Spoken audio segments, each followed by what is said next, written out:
নকল, ভেজাল ও মেয়াদোত্তীর্ণ ওষুধ বিতরণ ও বিপণন রোধে প্রচারণা কার্যক্রম শুরু করেছে ওষুধ প্রশাসন অধিদপ্তর। দুপুরে ওষুধ প্রশাসন অধিদপ্তরে এই কার্যক্রমের উদ্বোধন হয়।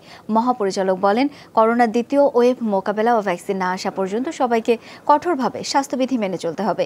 চিকিৎসকের পরামর্শ অনুযায়ী ওষুধ গ্রহণ করতে হবে। কোনো ফার্মেসি যেন নকল, ভেজাল ও মেয়াদোত্তীর্ণ ওষুধ বিক্রি করতে না পারে, মানুষকে সতর্ক থাকতে হবে। সেজন্য ওষুধের দোকানগুলোয় সচেতনতামূলক পোস্টারও লাগানো হবে।